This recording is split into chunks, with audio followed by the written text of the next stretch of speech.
Ever since I can remember, my life's been all about fish and farm.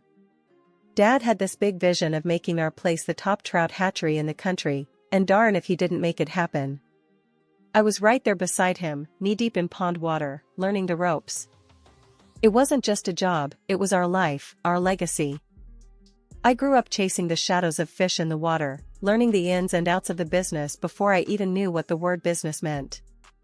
"Anna," Dad would call. "Get over here.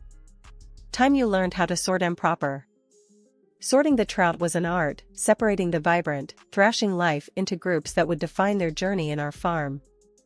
One evening, when the sun was dipping low, painting the sky in hues of orange and purple, Dad pulled me aside. He had that look in his eyes, the one that said he was about to impart wisdom. "Look, kiddo," he started, his voice serious, "I ain't gonna be around forever. He gestured to the expanse of water and land that stretched out before us, "this is gonna be yours. You gotta be ready to take care of it, expand it, make it something even bigger." I remember laughing it off then. "Come on, Dad. You're gonna outlive us all," I joked, not wanting to think about a world without him. He just shook his head, his eyes softening. "Just promise me, Anna. Promise me you'll keep this place alive, make it thrive." Then, when I hit 25, cancer took Dad away. It hit us like a ton of bricks. Mom, she just couldn't handle it, got real sick herself. So, there I was, stuck with running the whole shebang. Dad always had big dreams for the place, and I wasn't about to let them die with him. He'd talked about branching out into ornamental fish and even starting up a livestock bit, considering all the land we had. Sounded like a plan, but with Mom sick and the farm needing all hands on deck, my dreams had to take a back seat. I hired a few folks to help out with the heavy lifting. Running a fish farm's no joke. There's the feeding, the cleaning, making sure everything's running smooth. It's a never-ending cycle of work, but someone's gotta do it. Late nights, I'd find myself by the pond, just staring at the water, thinking about Dad. He wanted this life for me, but man, it was tough going it alone. "You got this, girl," he'd say if he could see me now, trying to juggle it all. But those moments of missing him, they couldn't last long. There was always something needing doing. Workers to oversee, fish food to buy, tanks to clean, and not to mention looking after Mom. She was a fighter, but this had knocked her down hard. It wasn't easy, keeping things afloat. But I was determined. Dad had built something amazing here, and I wasn't about to let it sink on my watch. "We're doing this, Dad," I'd whisper to the night air. "I'm not letting your dream die. I'm not one for the glitz and glam, give me muddy boots and Dawn's first light over a fancy dress any day." But when the invite came for that charity dinner, something inside me whispered, why not? Maybe it was the endless days cooped up with fish and feed, or Mom's soft encouragement from her sickbed, her way of saying, "Live a little, honey." So, I swapped my overalls for the only decent dress I owned and stepped into a world so far removed from my own. The dinner was a whirlwind of faces and small talk, a sea of glitter and fake smiles that I navigated with polite nods. Then, out of nowhere, these two brothers, Jake and Chris, crashed into my world. They were like a gust of fresh air in a stifled room, with their easy laughs and lack of pretense. "Never thought I'd meet a genuine fish farmer here," Jake said, his grin infectious, as we stood awkwardly by the buffet. "Yeah, well, I'm rethinking my life choices as we speak," I shot back, unable to suppress a smile. His brother, Chris, chuckled, his camera never far from his hand, capturing every moment as if it was gold. Their jokes were simple, their demeanor unpolished, and suddenly, I didn't feel so out of place. When Jake asked about the farm, his curiosity seemed genuine, a rarity in these circles.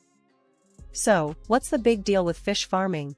Sounds fishy to me," he joked, and I found myself laughing more freely than I had in months. His interest didn't wane as the night went on. Instead of boring me with tales of their online escapades, Jake listened intently as I spoke of my dreams for the farm, of the weight of my father's legacy on my shoulders. When I let slip about the farm's turnover in a moment of unguarded pride, his eyes lit up, not with greed, but with what I took for admiration.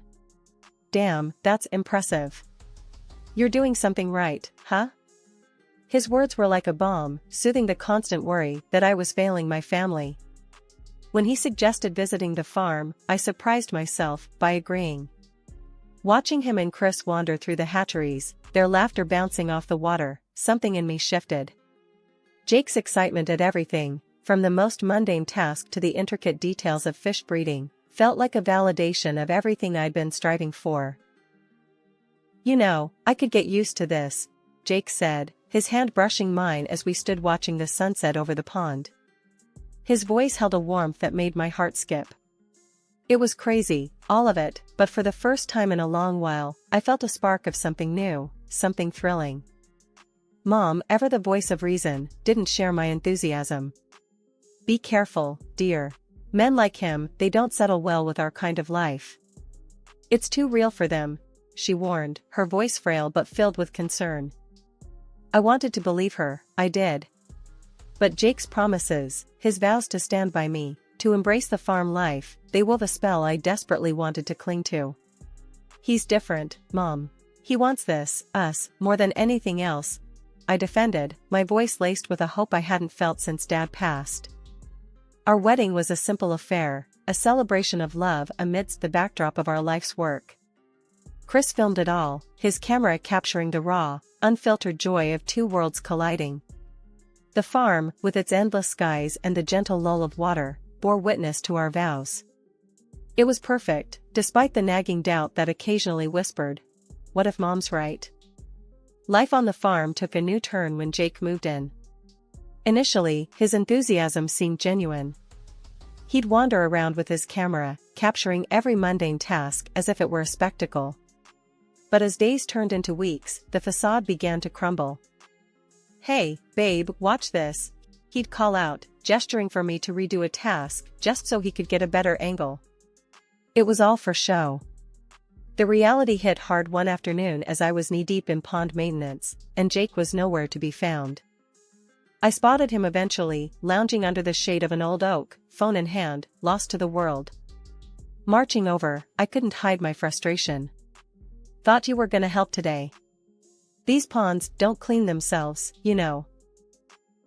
He looked up, a lazy smile spreading across his face.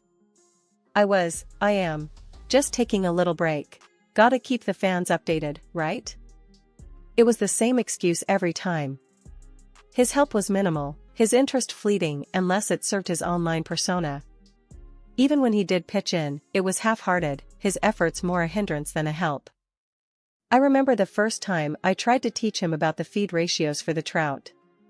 "So, you gotta make sure it's precise. Too much and you're wasting feed, too little and they won't grow right," I explained, handing him the scoop. He took it, nodding, but his attention was elsewhere. "Got it. But hey, wouldn't it be cool if we did a dramatic feeding frenzy video? Imagine the views on that."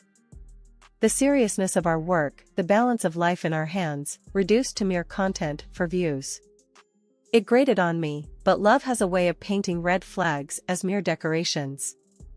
My mom, ever the observant one, despite her illness, saw through him from the start.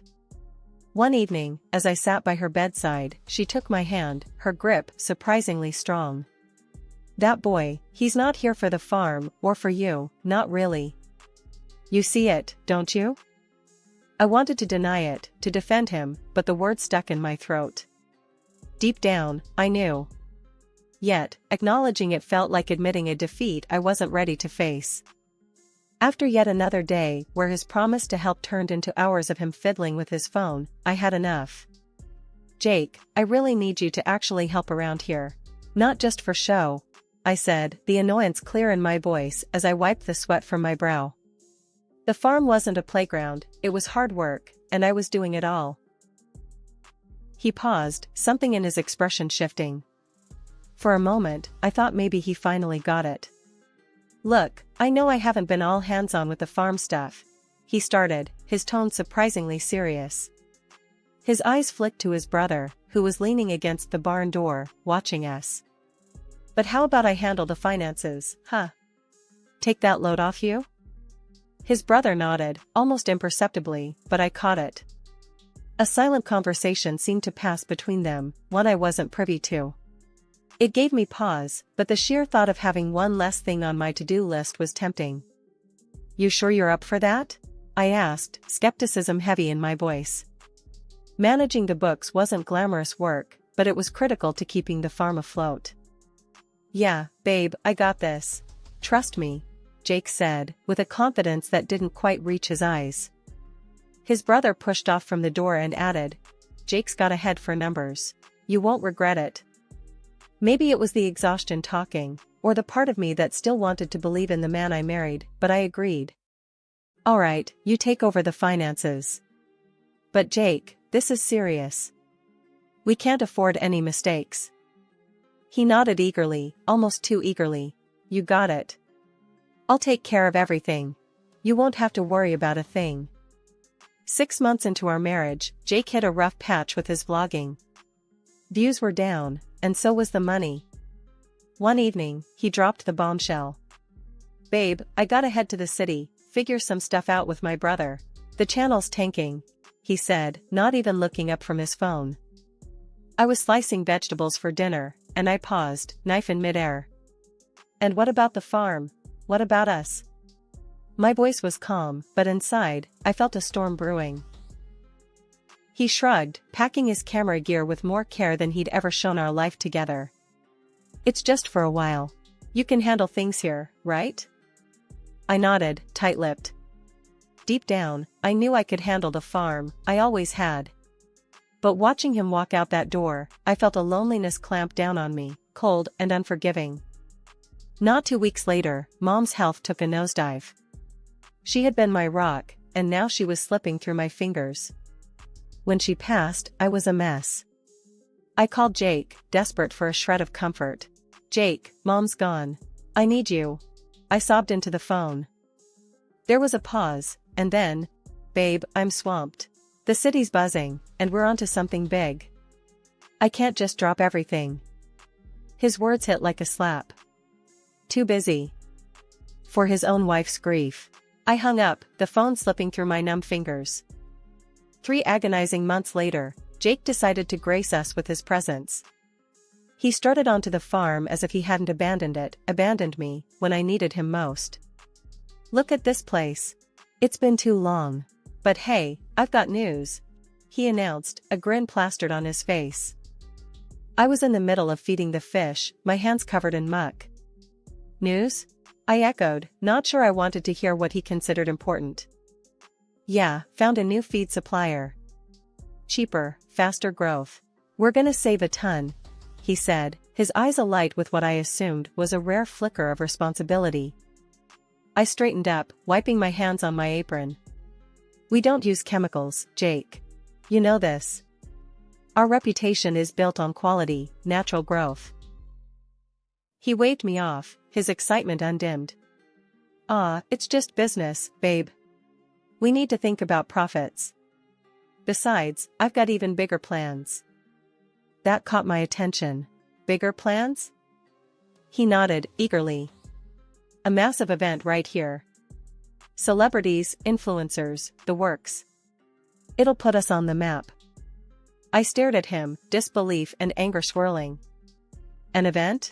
With all these people, and fireworks? Do you even understand what that could do to the fish, to the farm?" His face fell into a frown, his patience thinning. "It's decided, all right? It's gonna be epic." I watched, helpless, as the preparations began. Trucks rolled in, carrying equipment that had no place on a farm. Tents sprung up like mushrooms after rain, transforming the land into a foreign spectacle.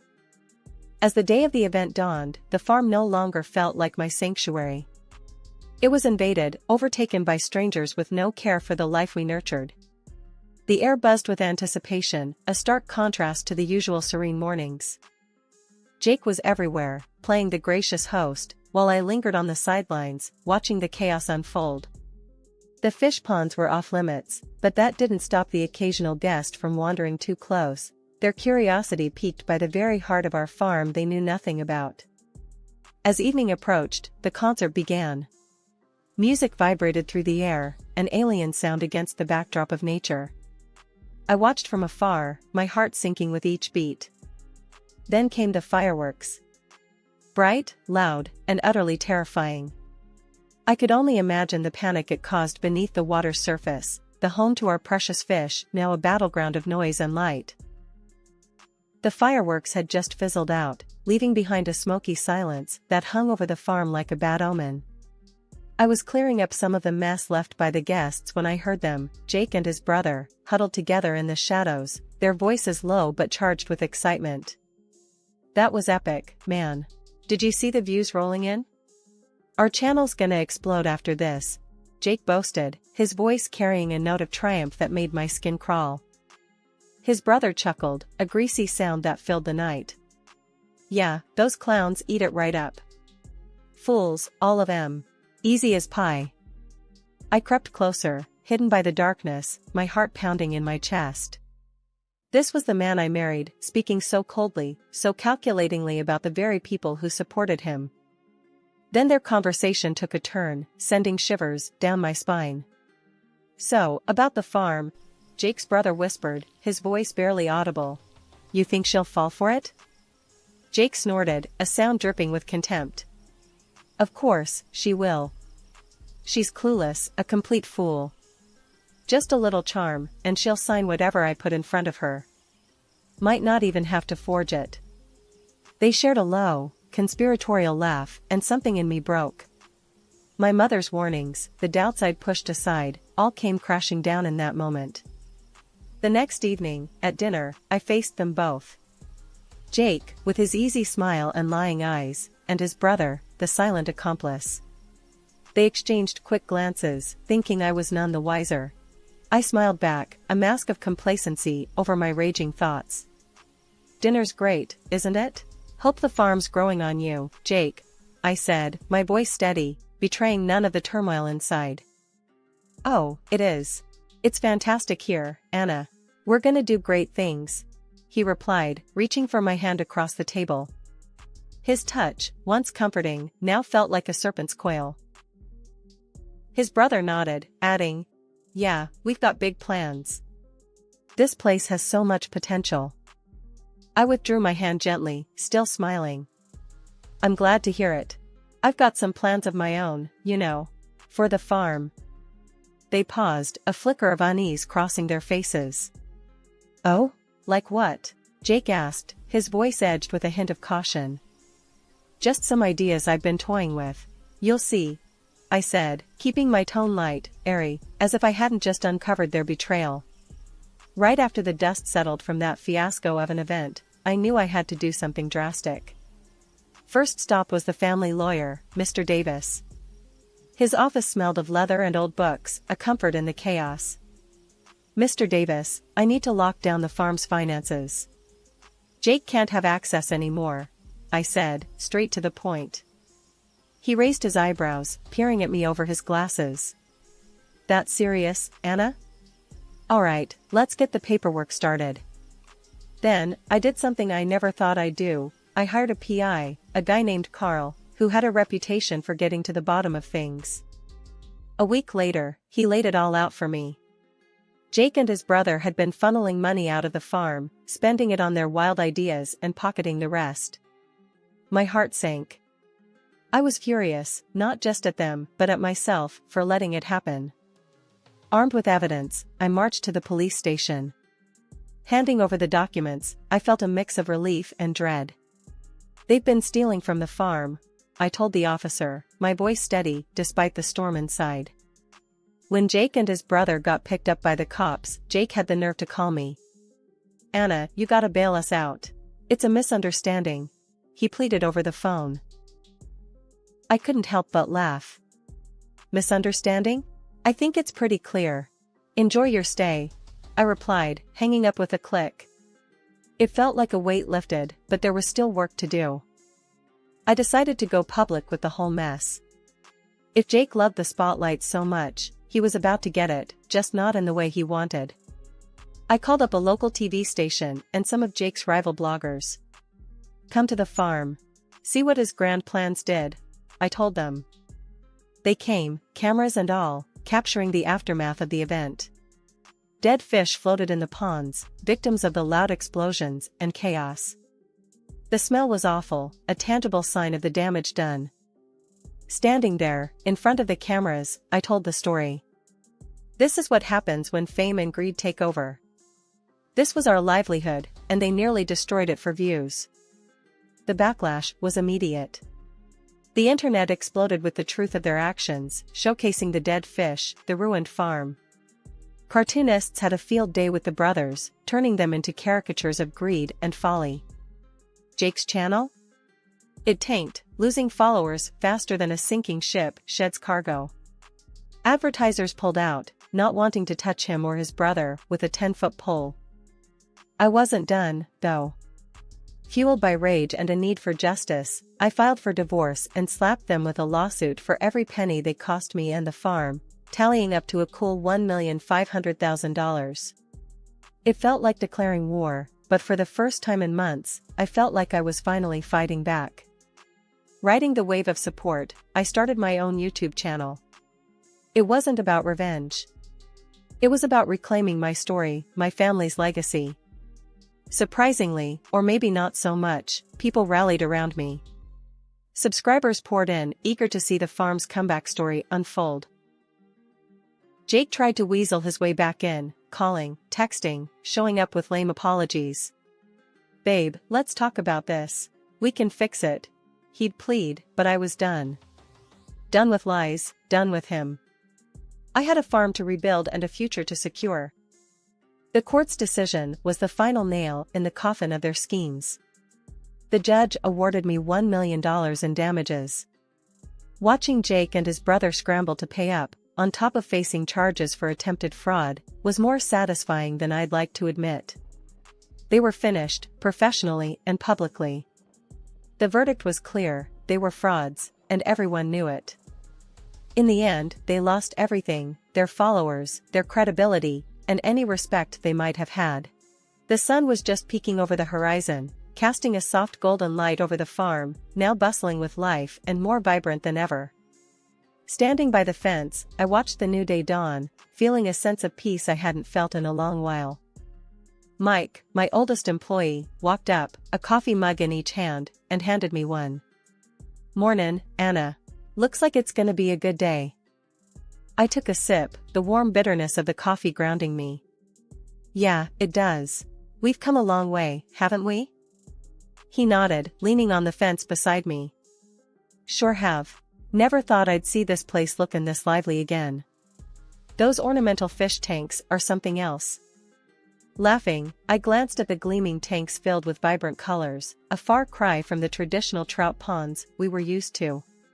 "They're beautiful, aren't they? And profitable too. Who would have thought?" Mike chuckled. "You did. That's who. Always knew you had a vision for this place. More than just trout and feed." The conversation shifted as we discussed the day's tasks when my phone buzzed. It was an email from a local school asking if we could host a field trip. "Looks like we're becoming a community staple," I said, showing Mike the email. "That's great news. Education's just as important as business. These kids could learn a lot from what you've built here," Mike said, a hint of pride in his voice. I smiled, the reality of what we were building here becoming clearer with each passing day. This farm wasn't just about recovery, it was about setting a new standard, about resilience, education, and moving forward. And as for the future? It was as bright as the morning sun stretching across the fields. There were plans to expand, ideas for sustainability projects, community outreach, and so much more. The betrayal that once threatened to define my story had instead paved the way for a new chapter, one filled with hope, growth, and new horizons. Mike's voice pulled me back to the present. "Ready to get started? Those fish aren't gonna feed themselves." Laughing, I nodded. "Let's do it. There's no place I'd rather be." As we walked back towards the heart of the farm, I knew that whatever challenges lay ahead, I was ready. Ready to face them head-on, with the same determination and spirit that had brought me this far. The future was unwritten, but for the first time in a long while, I was excited to see where the journey would take me.